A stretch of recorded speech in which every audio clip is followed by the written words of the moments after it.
Welcome to the mysterious world of Magic Island, a place where anything can happen. Lost to time, hidden by strange forces, and filled with secrets that stretch beyond the imagination.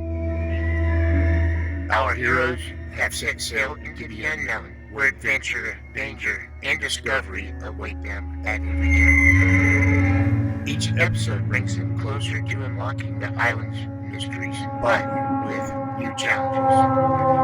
Who knows what they will uncover next?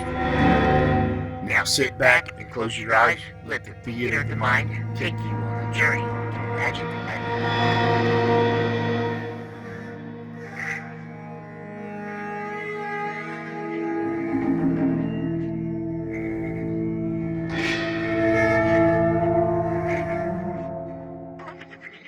Now the race for freedom is on in earnest. With Joan Gregory at the controls, the stolen Euclidean submarine is driving at full speed for the surface of the ocean. And that full speed is terrific. The submarine is capable of making over 40 miles an hour underwater. And added to this is the change in water pressure, which aids in shooting the boat straight up, almost as fast as a bullet shot out of a gun. Jerry, Mrs. Gregory, and the captain are excited by this ride and perhaps a little nervous.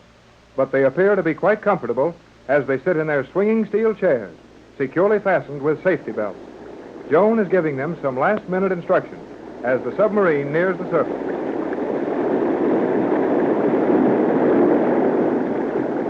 As we prepare to level off near the surface, you will all be subjected to a sudden change of direction and of position. Do not allow yourselves to relax in those chairs. Brace your feet and hands firmly and remain rigidly a part of the structure of this submarine until I order otherwise. Okay, Joan. I'll hang on to everything. Aren't we in danger of bursting out of the water with such a force as to strain this boat to the breaking point? Well, I think so. After all, you can't rush straight up through 9,000 feet of water and shoot out into the air without some action. We will not leave the water entirely. I shall level off at 10 fathoms, and the remaining water will act as a cushion, breaking our rise gradually until we reach 6 fathoms. We will then proceed at that level. Well, the air pressure inside this thing won't change, and if we can keep from getting thrown out of these steel chairs, I guess we'll still be here when we come out on top. We are not coming out on top, and you know it. Jerry meant when we level off, Joan. We have no time for further discussion now. We are nearly to 10 fathoms. Hold your stations. Brace yourselves well, and do not move until I give you permission. Aye, Skipper.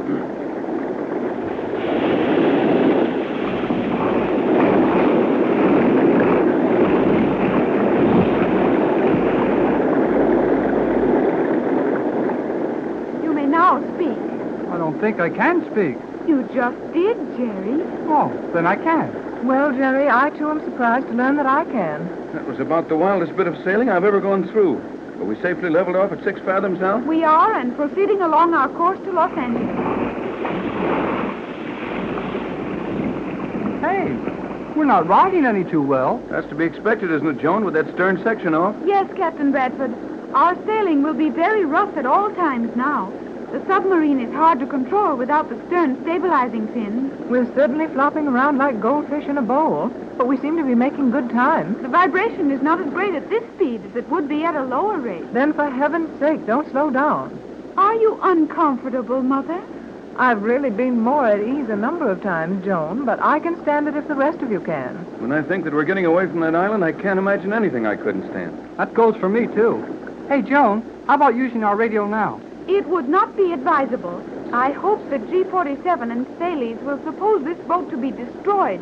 And in their excitement, it is barely possible the scientists in the transmission chambers on Euclidia have failed to note our movement on their prism reflectors. Well, I don't think those Euclideans ever miss anything. They will probably locate us within a very short time. But they won't be able to reach us with anything, will they, Joan? Not to my knowledge. Though it is quite possible that G-47 did not let me see everything there was to be seen on Euclidia. There were secret chambers where only a few of the greatest scientists went. What about this man who succeeded in getting to Johnson at our radio set, Thales? What would he be doing in America? Acting as a Euclidean spy and learning what new developments in science were being used. Would he be in constant communication with the island? To be sure he would. But how could he send messages to them? He'd have to have a radio set somewhere in the States, and his messages would be picked up all over the world. He would be operating on a frequency which no worldly station could pick up, as you call it, Jerry. Is that going on all the time, all over the world? Euclidia has many agents, that I know, and their reports come in a constant stream to the island. But it is most unusual for a scientist as great as Thales to leave the island. Such work is usually delegated to minor scientists. Looks like old G47 figures we're pretty big stuff. Big stuff? Jerry is off on one of his non-English speaking tours. But he meant that we must be important enemies if Thales would personally set about to make trouble for us. What do you suppose he could have done to Johnson? Probably nothing at all. Certainly he will not have harmed him. What makes you so sure of that? Thales would know of some way to keep Mr. Johnson quiet for some time without hurting him. It is a strict policy with G47 to have his agents refrain from creating disturbances. Well, I'll bet he didn't take that radio set away from Johnson without creating something. I saw Johnson once myself, and he's a pretty husky-looking fellow. I think you'll find you're mistaken this time, Joan. In what way, Mother? Johnson would protect us with his life if necessary, and he would have to put up a struggle before turning that radio set over to an agent of Euclidia. That's right, Joan. I imagine that Johnson and Thales have never seen each other. You gotta You be in will your all fun, remain eh? silent. No, I but said if you Joan, will dear, all remain silent. Well, Thank you. I will attempt to explain. I wish you would. we heard Johnson's voice over the radio, and then the reception became very poor. The radio sounded as if it had been knocked over or broken or something. Yes, and then Johnson said that danger threatened him, and that the radio had been tampered with. There's no other way to figure it, Joan. Thales was standing right over Johnson when he sent that message. I know you are wrong, and I will prove it. Well, you'll sure have to. Hey, hold this thing still.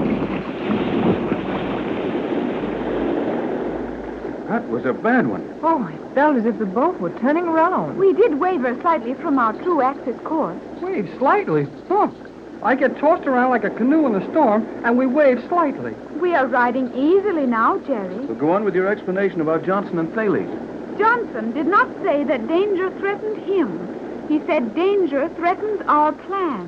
Why, yes, Joan, that's true. And furthermore, Johnson did not sound as if he were engaging in a struggle. The radio was becoming uncertain, but Johnson's voice quality or his relation to the microphone did not change. Say, I guess it didn't at that. You were right so far, Joan. Go on. You have progressed far enough with your own experiments, Captain Bradford, to realize that it would be a very simple matter to place a destructive solvent in Johnson's radio.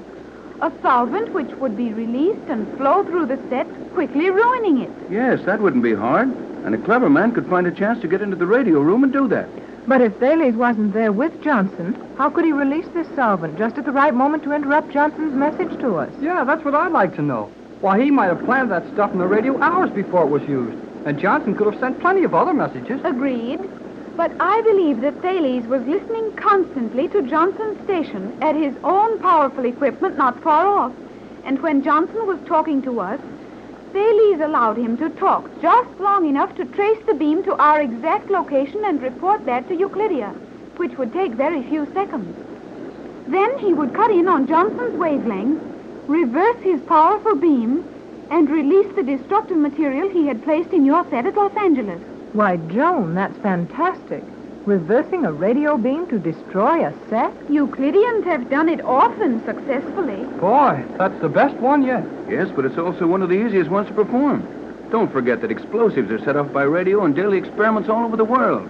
I'm not questioning the Euclideans' ability to do this, but we've had so many of these experiences that it seems almost more than a person can stand. Oh, cheer up, Mrs. Gregory. We'll catch this fellow Thales when we get back home. What is the population of Los Angeles? Well, with Hollywood and the suburban communities, it's roughly 2 million. Then your chances of laying hands on Thales are 1 in 2 million, if he is in Los Angeles.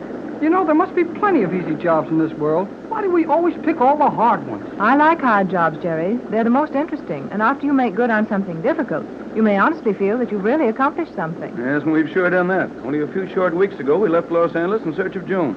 And now Joan is skippering us back at the controls of a Stoughton Euclidean submarine. This will be considered an important adventure in your world, then? It better be. I want to see my picture on page 1 of every newspaper in the country. I'm sure you'll get your wish, Jerry. But when your picture has been on page 1 as many times as mine, you'll get a little tired of it. They'll be taking your picture also, Joan. I should like that. I have never seen my picture. Of course you have, dear. Don't you remember the picture I showed you the day I found you? But I was only a year old when that picture was taken. I am now 15 years. Surely I do not look the same. I'll say you don't.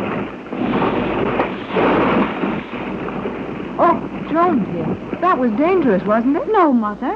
Uncomfortable, possibly. Possibly nothing. Uncomfortably, for sure. Joan, there's something I don't quite understand about these sudden wild swings the stern of the boat makes. What is that, Captain? Well, when we're running along at constant speed, the gas combustion chamber makes hardly a sound.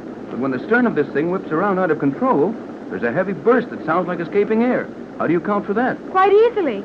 When the stern is suddenly thrown around out of balance, and it will be so repeatedly without the stern section, when that occurs, the speed of the rear sections of the boat is so great during the short arc of movement that the gas bursting from the combustion chamber is actually going into a vacuum created by the boat. No wonder I don't feel so good when those things happen. If we're flapping around fast enough to leave a hole in the water behind us. Joan, is it safe for me to return to the sleeping quarters and lie down?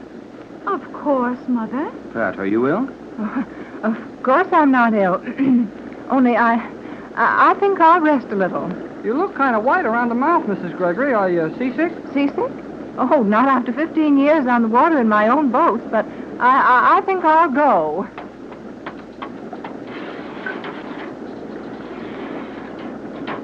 What is the matter with Mother? She is seasick, Joan, though she wouldn't admit it for the world. What is seasick? Well, it's something that happens to a lot of people on the water, but, well, it'll never happen to me. Oh! What's the matter, Jerry? Well, I think I'll take a little rest, if you don't need me right here now.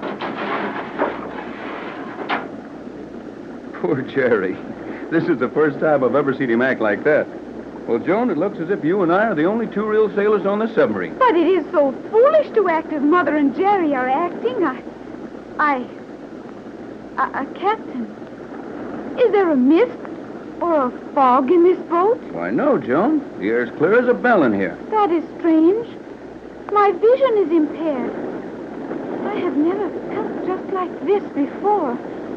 What could be the matter with me? Well, I could tell you, Joan, but I'll let you guess. That leaves one good sailor. Joan, you better go back with the others and lie down. If I should happen to find that I'm no stronger than the rest of you, I don't want anyone here to laugh at me.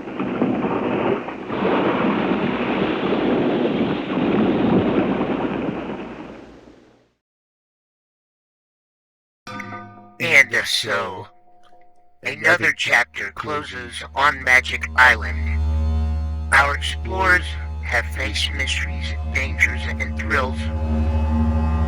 Yet, the island still holds its secrets close.